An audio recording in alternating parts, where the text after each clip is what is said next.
여러분 안녕하십니까. 탐나는 주식 2PM 김영록입니다. 탐나는 주식 2PM 안신혜입니다. 영화 기생충이 수상을 했잖아요. 그렇죠. 근데 저는 영화 보면서 네. 이런 멘트가 떠오르더라고요. 뭐요? 너는 계획이 다 있구나. 송강욱 씨 그 대사. 네, 거기 입장에 굉장히 몰입이 됐습니다. 네. 수익을 쫓다가 어느 순간 꿈이 사라진 지 오래됐습니다. 이제 뭐 꿈이라는 말조차 함부로 입 밖으로 내놓질 네. 않고요. 이렇게 계획을 안 세우다 보니까 예. 무계획해지고 무기력해지더라고요. 왜 이렇게 절망적인 거예요? 파란 옷 입고 왔잖아요. 그래서 네. 그런데 진짜 그 송강욱 씨 대사처럼 우리들은 계획이 다 있습니다. 그러니까 시장이 변동성이 커지더라도 이때 그냥 안신 앵커 얘기한 것처럼 무계획으로 그냥 넉넉타 보면 그냥 하루 가고요. 일주일 그냥 흘러가 버리거든요. 이럴 때 저희들은 계획이 있으니까요. 그 계획에 대한 투자 전략 오늘도 받아가시죠. 탐나는 주식 2PM 바로 시작합니다.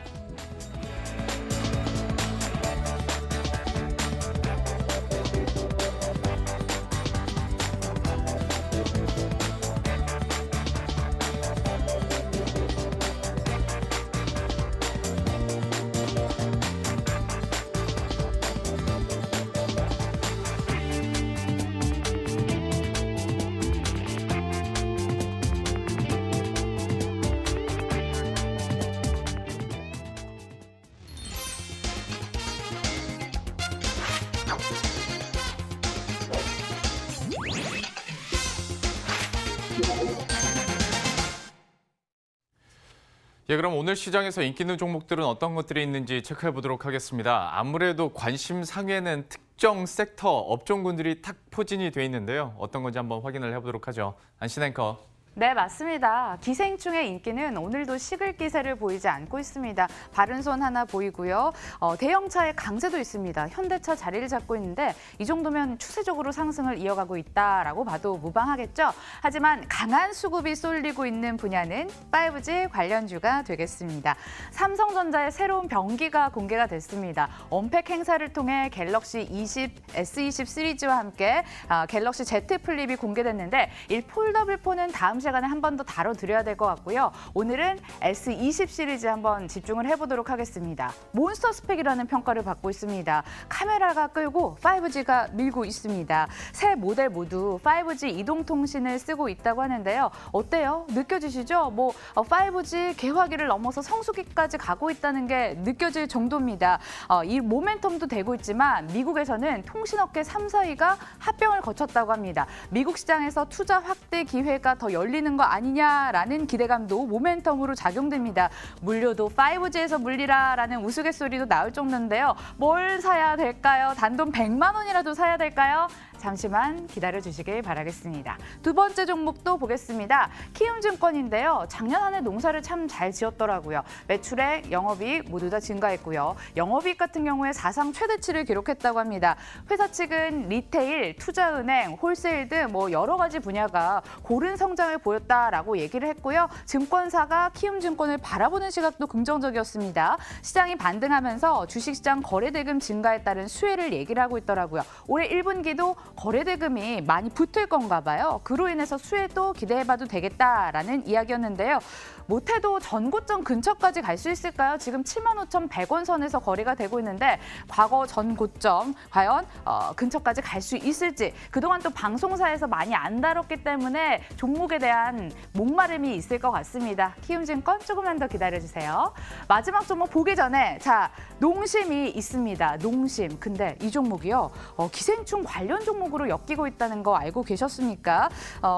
기생충 장면 중에 주인공이 짜파게티랑 그다음에 너구리를 섞어 먹는 장면이 나왔는데 이걸 짜파구리라고 부르는데 전 세계적으로 또 인기몰이를 하고 있나 봐요. 오스카상은 기생충이 받았지만 주가는 농심이 뛰었다라는 말이 있을 정도입니다. 3거래일 연속 상승세를 이어가고 있고요. 발표된 4분기 실적을 봤을 때는 그래도 아직 좀 기다려봐야 될 것 같긴 하지만 주가로서는 긍정적인 변화가 감지됩니다.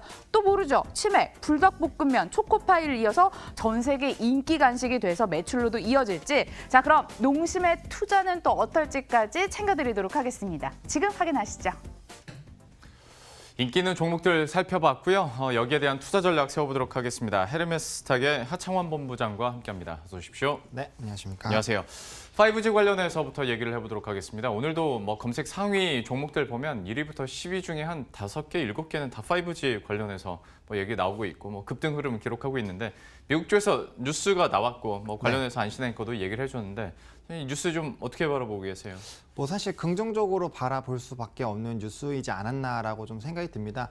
사실 이제 5G 같은 경우는 우리가 이제는 대세다라고 얘기할 만큼 굉장히 이슈가 되고 있었고 작년부터 핫하게 불러일으켜져 있었던 그런 이슈죠. 근데 뭐 사실 작년에는 좀 시동을 거는 한 해였다라고 한다면은 올해부터는 이 부분이 좀 본격적으로 좀 발현되지 않을까라고 기대가 되고 있습니다. 그래서 작년과 더불어서 올해까지도 좀 시장을 주도하는 한 획이 당연히 될 거라고 생각을 하고 있는데요. 일단 긍정적인 뉴스 2가지가 나오면서 오늘 관련된 종목군들 굉장히 좀 크게 상승하는 모습들 나왔죠.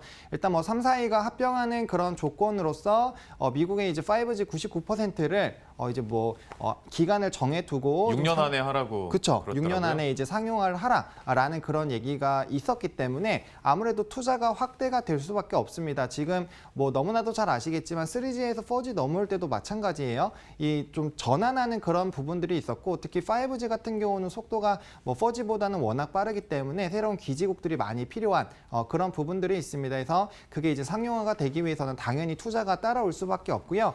그 관련된 부분들이 당연히 기대감으로 나올 수밖에 없습니다. 근데 5G만 나왔다라고 만약에 한다라고 하면은 그게 의미가 없을 수도 있겠지만 지금 뭐 5G 관련된 핸드폰이라든지 아니면 그걸 활용한 자율주행이라든지 지금 상용화돼서 활용할 수 있는 지금 그런 여러 루트가 계속 발생이 되고 있는 상황이기 때문에 실질적으로 이제 가시화가 될 수밖에 없는 상황이고요. 과연 이 부분들이 얼마나 빠르게 좀 진행될 것이냐 그리고 투자가 앞으로 얼마나 빠르게 좀 진행될 것이냐 이런 관련된 부분들로 인해서 지속적으로 좀 매출이 상승하지 않을까 라고 생각이 들고 있는 상황이고요. 사실 뭐 잘 아시겠지만 5G 관련된 종목군들이 실적이 지금 굉장히 좀 좋은 상황입니다.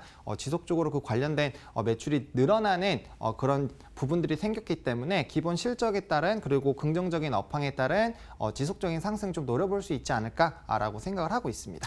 아무래도 그 전파 특성상, 주파수 특성상 LTE보다 5G 기지국을 더 촘촘하게 세워야 되기 때문에 네. 그 드넓은 땅에 그렇죠. 기지국 막 들어간다고 하면 당연히 긍정적으로 바라볼 수밖에 없을 텐데 그러면 우리 국내 시장에 상장된 종목 가운데서 관련해서 가장 좋게 보고 있는 종목은 어떤 게 있으세요?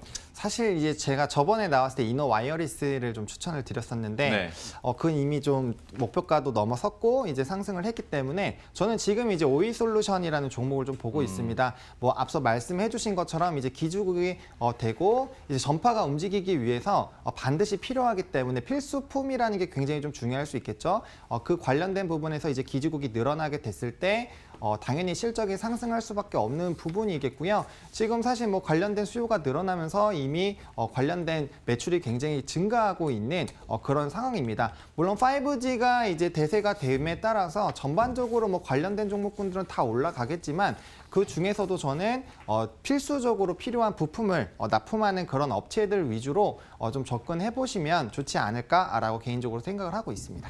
오이 솔루션 지금 현재 구간에서 역시 매력적이다 얘기를 해줬는데 그러면 이거는 가격대를 어느 정도로 이거는 좀 장기적으로도 봐야겠지만 우선 1차 목표가라고 명명을 해보겠습니다. 어떻게 보세요? 네, 일단 1차 목표가는 56,000원으로 좀 제시를 해드리겠습니다.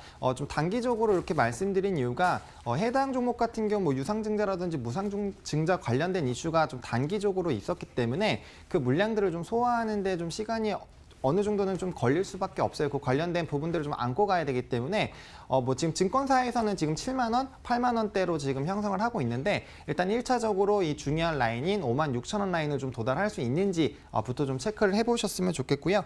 손절 라인은 43,500원으로 제시를 드려보도록 하겠습니다. 오이 솔루션 목표주가 56,000원에 손절가 43,500원 얘기를 해줬는데요. 여기서 또 발빠르게 띵동이 울렸습니다. 어떤 질문 갖고 있으세요? 네, 오랜만에 유튜브에 글이 올라왔습니다. 서울 토박이님께서 저도요 5G 이렇게 급등 나올 때 들어가면 수익이 좀 적을 것 같다라고 글을 올려주셨는데 동의합니다. 그리고 요즘 또 워낙 또 빠르게 순환매가 돌다 보니까 2차 전지주가 내일 5G 누르고 올라올 수 있는 형국도 나타날 수 있고요. 오이솔루션 너무 급등을 했습니다. 단기 급등도 신경을 써야 될 것 같아서 눌릴 때 들어가는 게 좋지 않을까요?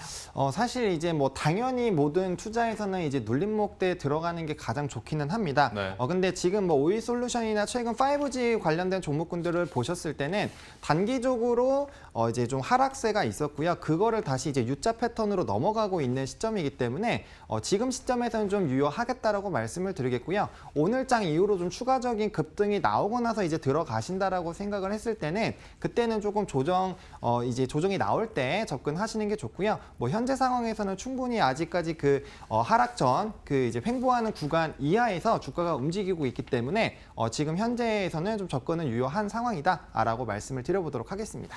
그러니까 언제부턴가 우리 인식이 5G도 이제 너무 많이 올라서 항상 부담스럽다 생각하게 돼버렸는데 막상 여러분들도 차트 보시면 이미 한번 눌렸던 적도 있고 횡보하는 종목들도 있습니다. 실적이 나오고 있는 종목군에서 충분히 또 접근 가능한 종목군이기 때문에 더 장기적인 관점에서 더 잘 될 거 한번 기대해 보면서 오이솔루션 토픽으로 나왔다는 점 다시 한번 환기를 해드리겠습니다. 첫 번째 종목군 이렇게 살펴봤고요. 두 번째는 키움증권 보도록 하겠습니다. 어제 실적이 나왔고 잘 나왔습니다. 네. 다만 키움증권 같은 경우에는 카카오가 증권업에 진출을 하다 보니까 이게 뭐 악재가 될 수 있는 거냐 아니냐 하면서 지난 1월 말이었나요? 그때 한번 뭐 크게 이틀에 걸쳐서 급락하기도 했었는데 키움증권에 대해서는 좀 어떻게 보고 계세요? 사실 키움증권이랑 이제 제대로 맞붙게 됐을 때는 좀 타격이 없지 않아 있을 텐데 뭐 아직까지는 이제 키움증권이 이제 카카오증권이 이제 키움증권과 이제 맞대결을 할 수 있는 그런 구조는 아닌 상황입니다. 뭐 HTS로 적극적으로 접근하는 방향이 없기 때문에 사실은 실질적으로 부딪힐 가능성은 아직까지는 좀 적다라고 보시면 좋을 것 같고요. 오히려 이제 카카오랑 키움증권이랑 부딪히는 그런 부분들이 별로 없는 상황이기 때문에 오히려 이 카카오가 증권업에 들어오는 것 자체가 증권업에 대한 관심도가 더 커질 수 있는 부분이 될 수 있고요. 그게 이제 하나의 또 테마를 형성할 수 있기 때문에 저는 오히려 카카오 쪽에 접근하는 게 증권업 관련된 종목군들한테는 조금 더 도움이 되지 않을까라고 그렇게 생각을 하고 있고요. 예. 사실 지금 증권 관련된 종목군들이 실적이 굉장히 좋은데도 불구하고 단기적으로는 주가가 조금 하락하고 있는 그런 상황들입니다. 일단은 뭐 작년에 워낙 좋은 실적이 나왔고 뭐 올해도 좀 기대가 되고 있는 상황이기 때문에 이런 실적에 따른 주가의 레벨업은 당연히 나올 것이다라고 생각은 하고 있지만 우리가 지금 단기적으로 봐야 되는 게 우한 폐렴이라는 이슈가 있고요. 그 관련된 것 때문에 지금 거래대금이나 사실 투자 심리가 굉장히 좀 위축되어 있는 상황들이 있습니다. 실적 자체는 굉장히 좋은 거는 이미 우리가 알고 있는데 앞으로 이런 투자 심리가 위축이 되는 부분들이 나오게 된다라고 했을 때는 단기적인 거래 대금에 대한 조금 부족함이 나올 수 있고요. 그런 관련된 부분에서 이제 우려가 발생이 될 수 있기 때문에 그런 부분들을 조금 챙겨 보시면 좋을 것 같고요. 중장기적으로 봤을 때는 앞서 말씀드린 것처럼 워낙 작년부터 실적이 지금 긍정적으로 나오고 있기 때문에 그 관련된 부분에서 주가의 레벨업은 당연히 나와줄 것으로 좀 예상이 되고 있고요. 특히 뭐 키움증권 같은 경우는 워낙 포트가 다양하게 성장을 하고 있는 부분들이 있기 때문에 오히려 주력적으로 뭐 IB에 좀 집중된 대형사들보다는 그래도 조금 더 매력적으로 접근할 수 있는 종목이겠다라고 말씀을 드려보도록 하겠습니다. 다만 여기서 또 궁금증이 드는 것은 그러니까 어쨌거나 증권사에 대해서 가장 큰 매력은 실적이 잘 나오고 있다라는 건데 올해 들어서는 정부에서도 증권사 자체 투자에 대한 어떤 규제를 좀 나오다 보니까 이 실적 매력도가 올해 내내 갈 수 있을까? 그러면 이거를 작년과 좀 다르게 목표 주가를 산정해야 되지 않을까라는 생각도 좀 있거든요. 네. 키움증권에 대해서 그러면 위로 아래로 폭을 좀 어느 정도로 봐야 될까요? 사실 폭을 크게 잡고 있지는 않습니다. 왜냐하면 말씀해 주신 것처럼 지금 부정적인 규제가 너무나도 많은 상황이죠. 뭐 부동산 규제부터 시작해서 그런 부분들이 많기 때문에 지금 저는 개인적으로 목표가는 이제 84,000원, 손절 라인은 72,000원 라인 정도로 지금 설정을 좀 하고 있는데요. 사실 상단으로 봤을 때는 주가가 이제 실적과 비교했을 때는 그렇게 높은 목표가는 아닙니다. 그렇기 때문에 충분히 도달할 수 있다라고 좀 보여지고 있는 상황이고요. 사실 이제 증권주 같은 경우는 뭐 너무나도 잘 아시겠지만 이게 뭐 단기적으로 급등해서 팍팍 올라가는 섹터는 아닙니다. 그래서 차근차근 올라가실 거기 때문에 충분히 천천히 따라가실 수 있는 부분이고요. 지금 뭐 말씀드리는 다른 섹터에 비해서는 좀 천천히 움직이는 부분들이 있기 때문에 너무 성급하게는 접근하시지 않으셔도 괜찮다라는 부분들을 좀 설명을 드리도록 하겠습니다. 예, 손절가 약간 타이트하게 가면서 72,000원 얘기를 해줬고요. 목표 주가는 84,000원으로 가격 전략 이렇게 정리해 드리도록 하겠습니다. 마지막 종목 보도록 할 텐데 농심입니다. 개인적으로 이 짜파구리가 이제서야 기생충을 통해서 빛을 발했다는 게 굉장히 안타깝습니다. 예, 몇 년 전부터 너무 맛있게 먹고 있었던 건데 근데 이게 실제 처음에는 저도 피식 웃었는데 네. 기생충 개봉 이후에 이 짜파구리 그러니까 짜파게티하고 너구리 판매량이 진짜 많이 유의미하게 올랐다고 하니까 그렇죠. 네네, 맞습니다. 농심에 대해서 안 볼 수가 없습니다. 이거 어떻게 좀 바라보고 계세요? 저는 사실 굉장히 긍정적으로 보고 있습니다. 이게 이제 제품 같은 경우가 특히 해외 진출할 때 마케팅 비용이 굉장히 많이 발생이 되는데 이미 뭐 전 세계적으로 집중을 하게 될 수밖에 없는 이슈가 발생이 됐고요. 거기에서 이제 너무나도 SNS에서 또 짜파구리를 먹는 그런 이제 사례들이 많이 발생이 되고 있기 때문에 자연스럽게 마케팅이 되고 있고 너도 나도 한 번쯤은 먹고 싶다라는 생각이 늘어나고 있기 때문에 굉장히 좀 긍정적이다라고 생각을 저는 하고 있고요. 사실 제 지인들도 최근에 이제 그 수상하는 방송들 보면서 예. 그렇게 그 관련된 사진들을 찍어서 나도 먹고 있다 이렇게 막 보내더라고요. 그리고 예전에는 라면 그러니까 한 개 먹는 사람도 네. 이거만 올리면 어쨌거나 두 개 사서 그쵸. 그래야 되잖아요. 맞아요. 네. 그렇게 해서 좀 아무래도 같이 또 해야 되기 때문에 좀 굉장히 긍정적으로 작용할 수밖에 없다라고 말씀을 드리겠고요. 사실 음식도 하나의 조금 이렇게 테마가 형성이 되면은 불티나게 작용이 될 수밖에 없고요. 특히 국내는 사실 어느 정도 포화 상태인데 해외는 굉장히 좀 넓은 시장이 있는 상황에서 이 관련된 이슈는 굉장히 좀 긍정적으로 작용할 수밖에 없는 그런 이슈이지 않을까라고 말씀을 드리겠고요. 사실 뭐 국내에서도 지금 주력 제품군들에 대한 사실 경쟁이 굉장히 심했는데 그 관련된 부분들이 좀 완화가 되고 있다라는 점. 그래서 국내 시장뿐만 아니라 해외에 대한 이런 시장에 대한 성장성을 봤을 때는 충분히 매력적인 상황이다라고 말씀을 드려보도록 하겠습니다. 농심 오늘장에서도 4.6%, 이 4.6%가 정말 시상 때문인지 아니면 실적 때문인지 한번 톱파보긴 해야 될 것 같은데 이 상황에서 또 띵동이 올렸단 말이죠. 어떤 네. 질문일까요? 제가요, 네 박자가 중요해요 프로그램을 바로 이어서 진행하지 않습니까? 네. 그래서 지금 점수 계속 따져보고 있거든요. 근데 너무 모멘텀적인 얘기만 해주셔가지고 실적 측면도 짚어볼 필요가 있을 것 같습니다. 부진한 실적 우려로 계속 주가가 하락해 왔었잖아요. 이건 괜찮은 거예요? 네, 뭐 사실 실적 부분에서 조금 우려를 하실 수도 있습니다. 근데 뭐 아시겠지만 시장 컨센서스에 크게 뭐 위협되지 않는 부분에서 지금 움직이고 있는 상황이고요. 제가 이제 앞서 간략하게 이제 경쟁이 좀 완화되고 있다. 뭐 마케팅 관련돼서 긍정적이다라는 부분들을 말씀드렸는데 사실 이제 경쟁을 한다라는 것 자체가 비용이 굉장히 많이 발생이 될 수밖에 없는 부분입니다. 뭐 조금 아시겠지만 회사가 운영이 될 때 가장 많이 지출되는 부분이 인건비와 마케팅이라고 해도 과언이 아닐 정도인데 그 관련된 부분에서 굉장히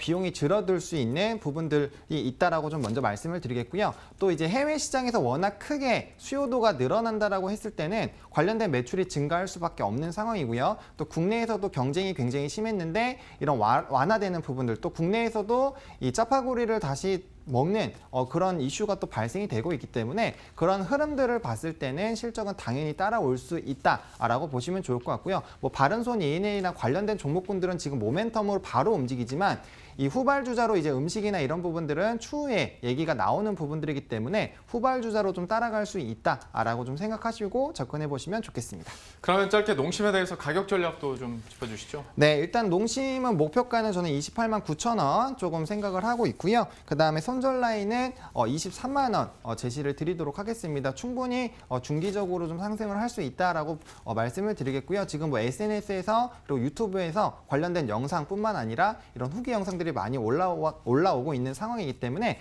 이러한 흐름들은 조금 지속될 가능성이 높겠다라고 말씀을 드리도록 하겠습니다. 예, 이렇게 농심 가격 전략까지 정리를 해드렸습니다. 헤르메스탁의 하창원 본부장 그리고 안신 앵커 함께했습니다. 고맙습니다.